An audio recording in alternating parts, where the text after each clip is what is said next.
So here's your CBTi deep dive. And I'm going to delve deep into the mindset around how to approach your CBTi, some of the common struggles that you might have with your own treatment. And I'm going to walk you through the core principles so you can start applying them from tonight to end this horrible, horrible condition for good. Don't aim for perfection. Please just be good enough when you're doing CBTi. You really don't want to train and teach the brain that if you control sleep, then you will sleep. If you're finding things hard and you have the occasional lie-in, fantastic. Few sleepers have the occasional lie-in and they don't catch on fire. Where do we draw the line with this? Okay. Struggled to sleep until 3 a.m. So got up at 2 o'clock in the afternoon when you'd usually wake at 7 a.m. From there, we're moving more into the mindset of someone who has insomnia. Waking up at, say, 7:30 instead of your 7 o'clock sleep window time, or waking up at 8 o'clock even.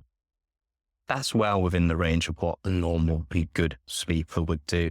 Say, for example, you do wake up at 7, but you just want to spend an hour in bed reading the paper, grabbing a coffee, drinking a coffee in bed. Is that also something a normal sleeper would do? 100% it is. So I'm all for that as well. How about the rule that you should be only going to bed when you're sleepy? Well, that's kind of a good rule, especially when you're first starting this, because often people with insomnia will go to bed when they're not sleepy, lie there anxious, stressed and worried.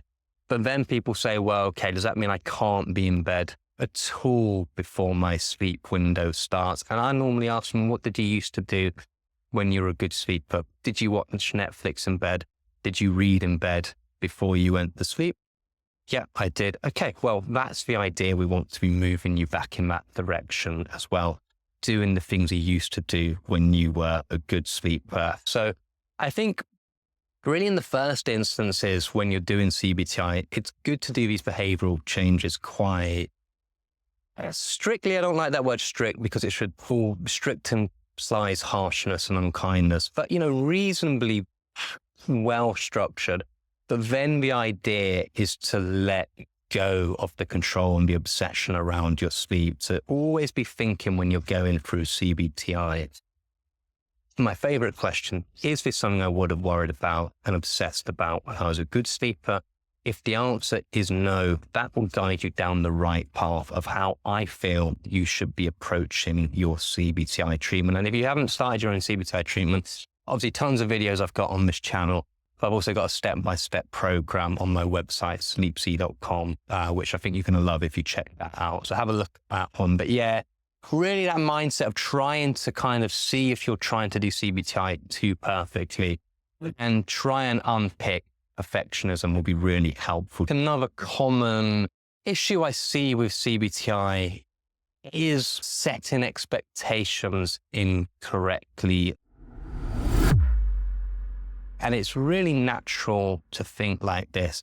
If you've had insomnia for a long time, you're desperate to find something that works and will help you be free of it. And often when people start their CBTi, they put themselves on a bedtime restriction to build their sleep drive, anchor their body clock, get that sleepy feeling back. Start breaking down the association of the bed being a place of stress, anger, worry and wakefulness, using counter control or stimulus control. They will at some point see some results with this treatment. And often people feel, okay, well, that's fantastic. If I can keep this going, if I can keep the train going, then I know I've overcome my insomnia for good. But that is never what happens with this treatment. Treatment with CBTi is never this linear progress out of it. You will get ups and downs. You will get setbacks with it.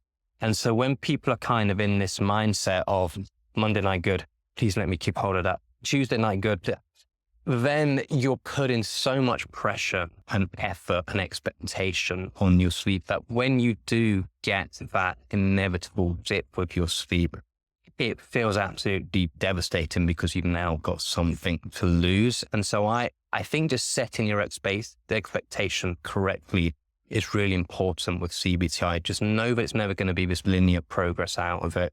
Know that Some nights will be good, some nights will be bad. In fact, I've got a term for it, especially in the first couple of weeks. The yo-yo phase with people up and down with their sleep. So common. So just know to expect that with CBTi, and just know that's part of the process. And this is why with a lot of my videos, I'm always helping people understand that with CBTi, even good sleepers only sleep well 80% of the time. And so when you get a poor night of sleep, that doesn't mean you've got insomnia again or that you've gone backwards.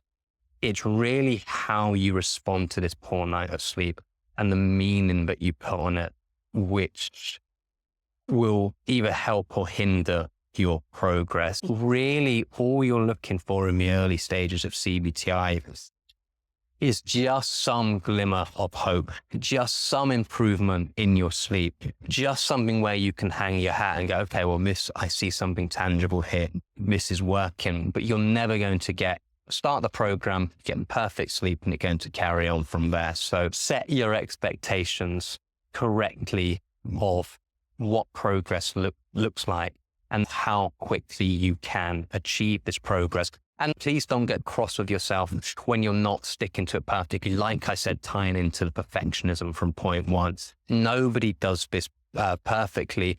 Just kind of have that understanding. This is quite a hard thing to do, and just have that kindness when it comes to your CBTi treatment.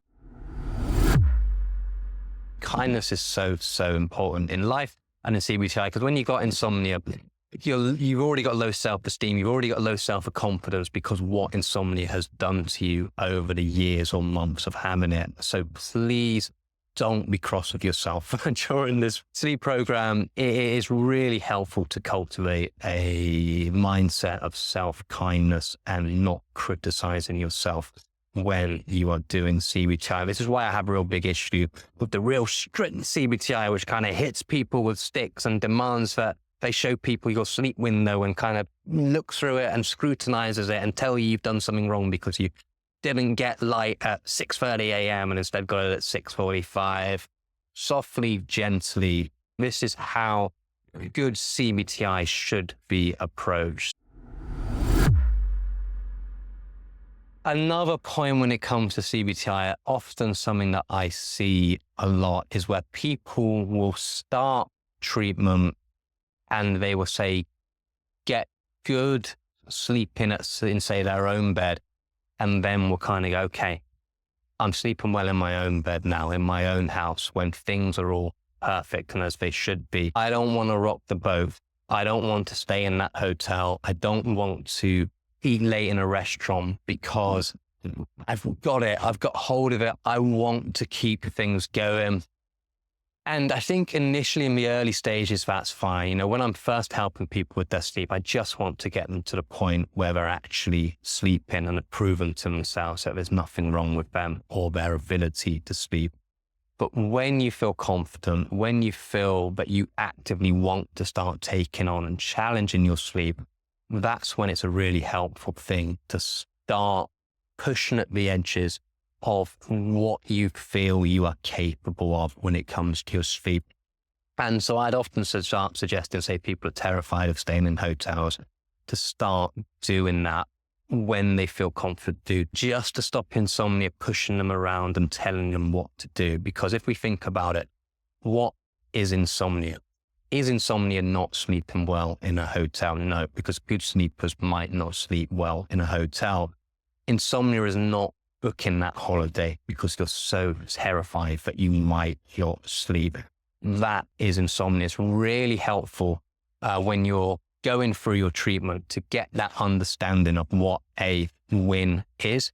A win is not always great sleep. I see more with your insomnia treatment, a win as being fearless. The more fearless you start becoming with your sleep, this is a win with it. This helps change your thought patterns. If you stop insomnia telling you what you can and can't do, that is a good kind of barometer for how your treatment is going, rather than always just focusing on good night, bad night, and just seeing how you sleep as your only benchmark of how your progress is going. So if, say, you had a really poor night of sleep And normally you would have hunkered down, watched TV, eaten Cheerios the whole day and complained about it and then gone to bed the next night early to try and catch up on sleep.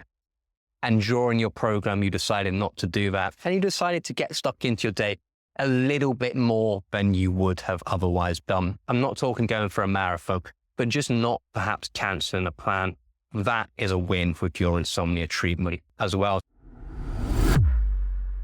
So I suppose we're on point number 5.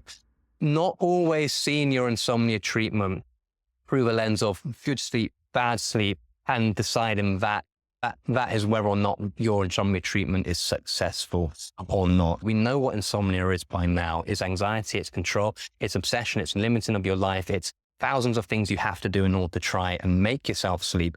If you're tackling these other aspects of your insomnia as well, and you're having little wins with that, fantastic. That is also progress with your sleep. So yeah, I think we've covered quite a few points in this video. Just a little bonus at the end of it. Often I get asked where I am in the Philippines, what it's like here. And I'm going to show you exactly what it's like here with a little friend who I've got sat next to me at the moment, which I don't know if any of you know much about snakes.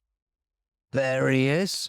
We've got a Philippine hip viper sat right there, a highly, highly venomous snake who's become a little resident of my filming area here. So yeah, when I get asked this question, where are you, what's it like there, it's kind of nice, but it's also a snake pit as well. And that kind of shows how dedicated I am to helping you with your insomnia, because I risk my life every single day to get this beautiful view, to hopefully get more clicks on these videos. So if you want a step-by-step program and you've had your insomnia a long time, consider checking out CBTi.com for that. You've got forum support on this. You've got audiobooks on there. You've got help from me via email. You can chat to me one-to-one as well. So if you do want the best chance of overcoming your insomnia as possible and want a more structured approach with lots of support and help, CBTi.com, you would definitely find it. It's starting to rain,